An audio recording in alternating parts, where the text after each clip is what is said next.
Shalom, selamat pagi buat anak-anak yang hebat-hebat. Saat ini kita akan memulaikan ibadah kita. Untuk itu mari sama-sama kita angkat pujian yang berkata When I Wake in the Morning.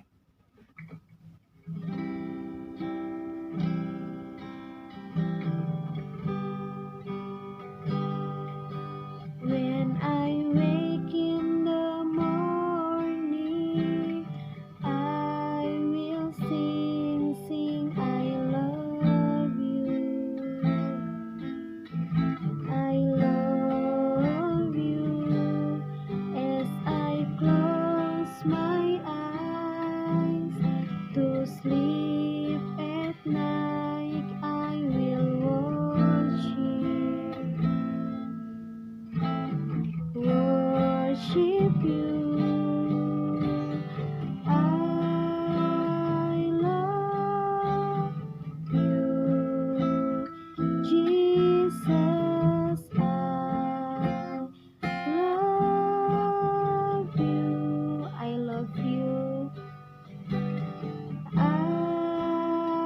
love you, Jesus. I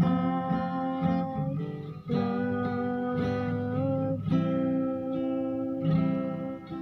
Anak-anak, mari sama-sama sekali lagi tangan pujian ini. When I wake in the morning, I will sing, I love you. I love you. As I close my eyes to sleep at night, I will worship you, worship you.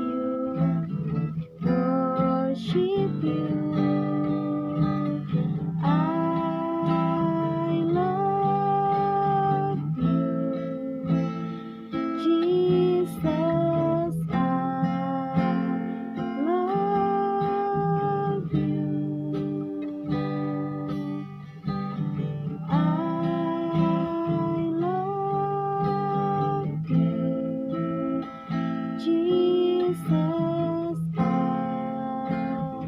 love you. Mari kita satu dalam doa.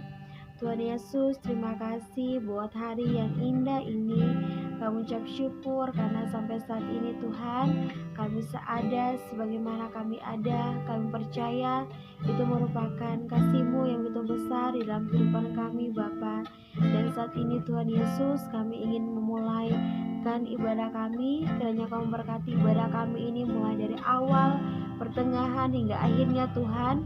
Biarlah semuanya mau jadi hanya di dalam nama-Mu Bapa. Terima kasih Bapa yang baik. Inilah doa kami, inilah ucapan syukur kami. Di dalam nama Tuhan Yesus Kristus kami berdoa dan mengucap syukur. Haleluya, amin. Oke anak-anak hebat, sekarang kita akan siapkan hati kita untuk mendengarkan kebenaran firman Tuhan yang akan disampaikan oleh Miss Evi. Untuk itu mari sama-sama kita angkat pujian berkata, Read the Bible, pray every day.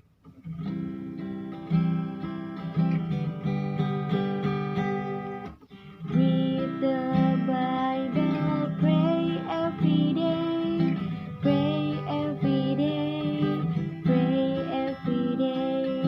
Read the Bible, pray every day if you want to grow, if you want to grow, if you want to grow, glory, hallelujah. Read the Bible, pray every day if you want to grow. Oke, anak-anak yang hebat, waktunya kita untuk mendengarkan kebenaran firman Tuhan. Sebelum kita mendengar cerita tentang firman Tuhan, mari kita berdoa. Kita berdoa. Tuhan Yesus yang baik, terima kasih untuk kesempatan di pagi ini. Kami anak-anak-Mu boleh berkumpul, bersekutu, memuji dan memuliakan nama-Mu. Saat ini kami akan membaca dan mendengarkan cerita tentang kebenaran firman Tuhan. Berkati supaya firman ini boleh tumbuh dengan subur di hati kami, lalu mampukan kami untuk melakukannya, supaya dimanapun kami ada, kami boleh tumbuh jadi teladan, jadi terang bagi orang-orang di sekeliling kami. Dalam nama Tuhan Yesus kami berdoa, haleluya, amin. Oke, anak-anak hebat yang diberkati Tuhan, hari ini Miss Evi akan bacakan firman Tuhan. Kita akan belajar dari kitab Mazmur, Mazmur 111 ayat yang ke-10. Mazmur 111 ayat yang ke-10. Demikian firman Tuhan. Permulaan hikmat adalah takut akan Tuhan. Semua orang yang melakukannya berakal budi yang baik. Puji-pujian kepadanya tetap untuk selama-lamanya. Amin. Oke, anak-anak yang diberkati Tuhan, di dunia ini secara keseluruhan ada banyak sekali orang yang dicatat sebagai orang-orang jenius, orang-orang hebat, orang-orang pintar, dan orang-orang yang IQ-nya di atas rata-rata dari manusia pada umumnya. Dan kita bisa lihat, bisa cari di Google, ada banyak sekali yang menceritakan tentang kisah-kisah bagaimana otak mereka dapat bekerja dengan baik. Bahkan ada yang cacat tetapi punya IQ tinggi, bahkan ada yang IQ-nya sampai 300. Bahkan nih, ada yang lulus kuliah hanya dalam waktu 7 bulan. Ada yang baru usia 12 tahun sudah jadi profesor. Nah, hebat kan? Mereka ini kelompok orang-orang hebat, kelompok orang-orang pintar, kelompok orang-orang yang tergolong orang-orang pandai, kelompok orang-orang dengan ber-IQ tinggi. Nah, tetapi firman Tuhan hari ini mau mengajarkan kita bahwa akal dari segala sesuatu itu adalah takut akan Tuhan. Nah, pintar saja sih udah banyak orang yang dicatat. Tetapi seberapa banyak orang yang berhikmat, yang mampu mengandalkan hikmat, yang memiliki hikmat untuk mengelola pengetahuannya dengan baik.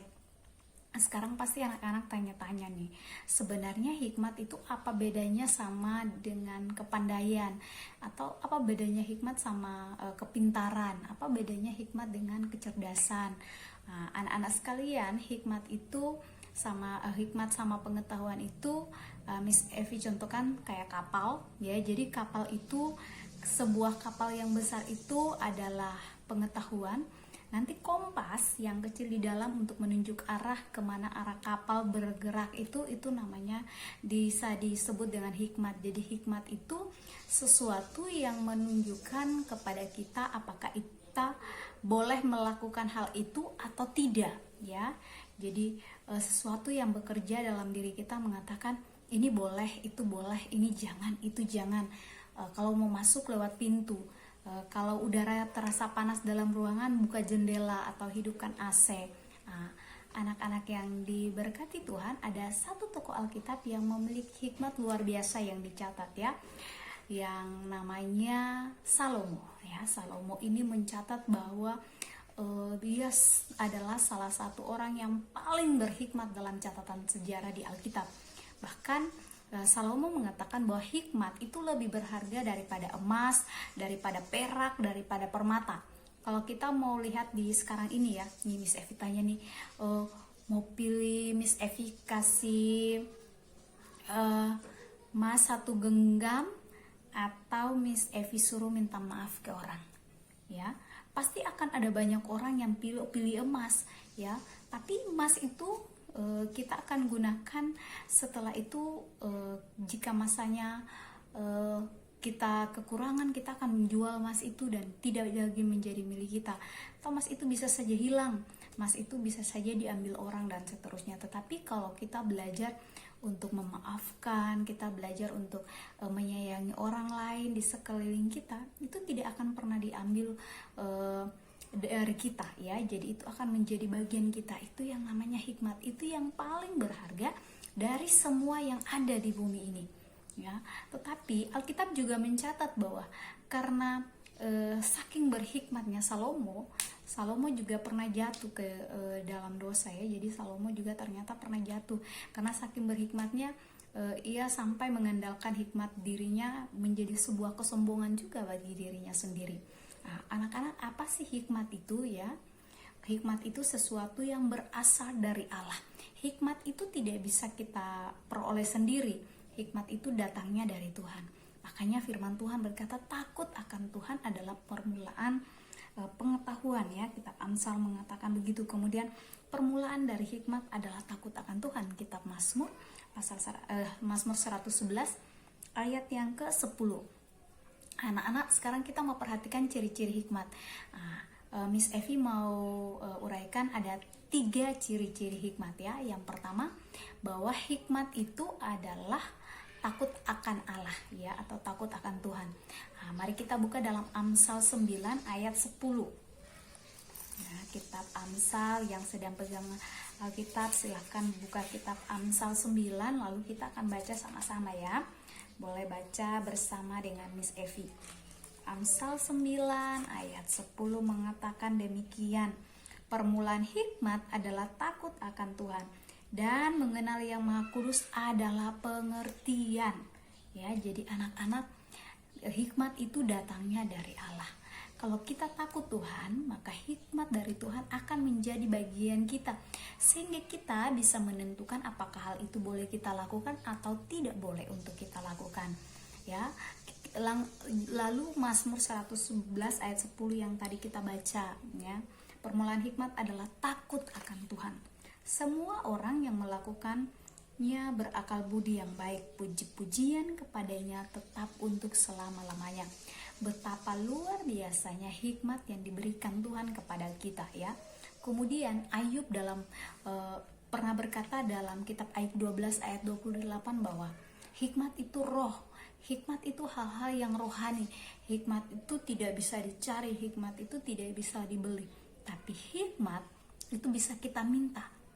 Bukan kita minta dari papa, minta dari mama, minta dari om, minta dari miss dan teacher, tidak. Tapi hikmat itu bisa kita minta dan bisa kita dapatkan dari Tuhan. Tuhan yang akan memberikan hikmat kepada kita. Kalau kita takut akan Tuhan dengan melakukan semua yang Tuhan perintahkan dalam hidup kita. Yang kedua, kalau yang pertama tadi bahwa hikmat itu takut akan Tuhan, ciri pertamanya takut akan Tuhan.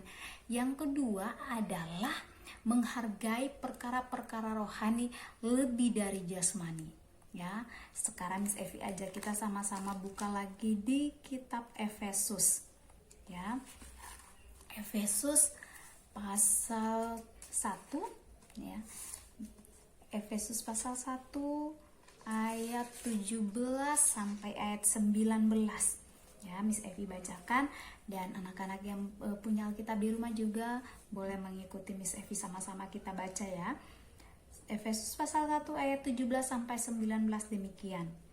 Dan meminta kepada Allah Tuhan kita Yesus Kristus, yaitu Bapa yang mulia itu, supaya Ia memberikan kepadamu roh hikmat dan wahyu untuk mengenal Dia dengan benar, dan supaya Ia menjadikan mata hatimu terang, agar kamu mengerti pengharapan apakah yang terkandung dalam panggilannya, betapa kayanya kemuliaan bagian yang ditentukannya bagi orang-orang kudus, dan betapa hebat kuasanya bagi kita yang dipercaya sesuai dengan kekuatan kuasanya. Ya, jadi betapa Allah itu luar biasa hebatnya memberikan hikmat kepada kita, sehingga kita bisa membedakan mana yang baik untuk kita lakukan, yang berkenan kepada Allah, dan mana yang tidak berkenan kepada Allah. Mana hal yang positif yang akan membuat kita menikmati kasih Tuhan dalam hidup kita, dan manakah hal yang tidak boleh kita lakukan yang akan memisahkan atau merusak hubungan kita dengan Tuhan. Contohnya, kita akan memilih menggunakan waktu untuk mengikuti devotion pagi saat Miss dan teacher kirimkan link devotionnya, ikut ibadah dengan papa dan mama di rumah, ibadah ke gereja, ibadah sekolah minggu, dan kegiatan-kegiatan ibadah lainnya, ketimbang kita main game berjam-jam. Ya, kita bisa mendapatkan manfaat dari beribadah ya, kita membangun hubungan dengan Tuhan, kita menikmati anugerah Tuhan, merasakan sukacita. Tapi kalau kita main game, mata kita sakit ya. Kita bisa searching di Google pengaruh-pengaruh dari banyaknya main game ya. Pengetahuan kita tidak ada ya. Kita bicara kasar sesuai dengan game yang ada di Free Fire dan PUBG misalnya ya. Kata-kata yang tidak pantas diucapkan kita ucapkan ya. Jadi yang kedua adalah kita mendapatkan hikmat dari Tuhan. Kita akan bisa membedakan manakah yang Tuhan mau kita buat dan manakah yang tidak boleh kita buat. Dan yang ketiga adalah dia mudah, kita ini berhikmat, maka hikmat itu akan membuat kita mudah membangun hubungan dengan orang lain. Sekarang Miss Evi juga mau minta sama-sama baca dengan Miss Evi di kitab Yakobus. Kitab Yakobus pasal 3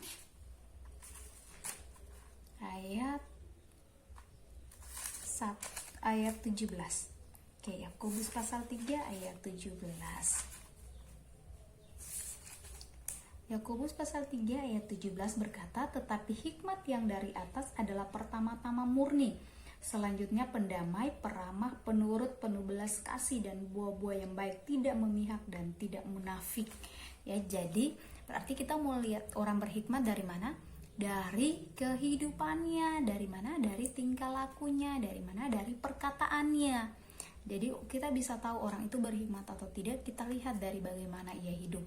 Ya, jadi kitab Yakobus mengatakan bahwa orang yang berhikmat itu bisa menjalin hubungan dengan orang lain.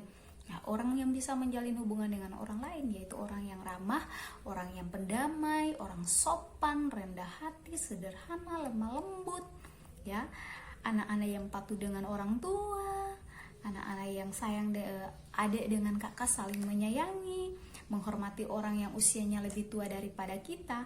Itu semua menandakan bahwa kita adalah anak-anak yang berhikmat ya. Terus Miss, bagaimana supaya hikmat itu bisa ada dalam diri kita, sedangkan hikmat itu tidak bisa datang sendiri, lalu cuma dari Tuhan. Lalu bagaimana caranya meminta ya? Kita harus minta. Bagaimana caranya minta? Berdoa. Minta dengan Tuhan. Cara minta kita kan hanya melalui doa. Kita berdoa dengan Tuhan.